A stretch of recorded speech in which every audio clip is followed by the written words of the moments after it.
The Monetary Policy Committee will announce its interest rate decision at 2:30 p.m. here on Wednesday. The market seems to be convinced that an interest rate cut is coming. So a majority of people polled by Bloomberg News had said that they expect a 25 basis point cut in the repo rate. That would bring it down to 6%.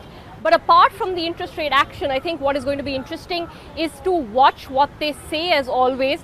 This time around, the Reserve Bank of India is literally stuck between a rock and a hard place. Should they go with the market expectations and cut interest rates, they'll have to pedal back a number of steps and explain why their stance has changed so many times over the course of this year. Let me tell you why I say that. Remember, it was in February that the Reserve Bank of India went from an accommodative stance to a neutral stance. The market was not expecting it. A lot of people said that they have moved their stance a little bit too early.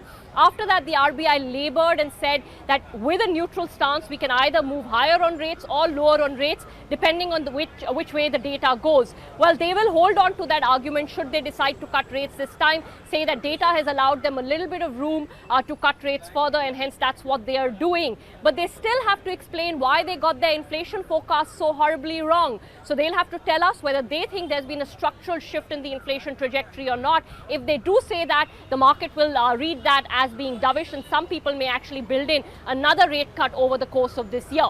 That is the scenario where they go ahead with what the market is expecting, which is a 25 basis point cut.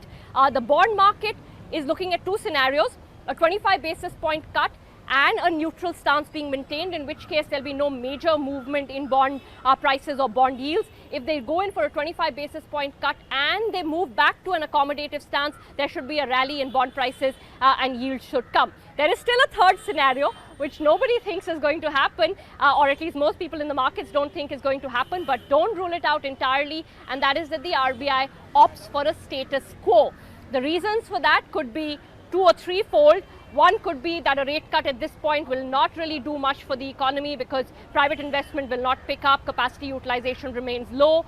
The other argument to be made could be that we are still watching for data, post-GST data, etc. Plus, end of the year inflation is what the RBI as an inflation targeting central bank is now looking at. And the third argument on the margin could be bond flows. Bond flows have been very strong. Some would say it has pushed the rupee up to uncomfortably strong levels. The RBI may want to keep in mind that overall globally you are seeing tightening in monetary policy, and at this point if RBI softens policy and the interest rate differential widens, you could see a flood of bond flows as well.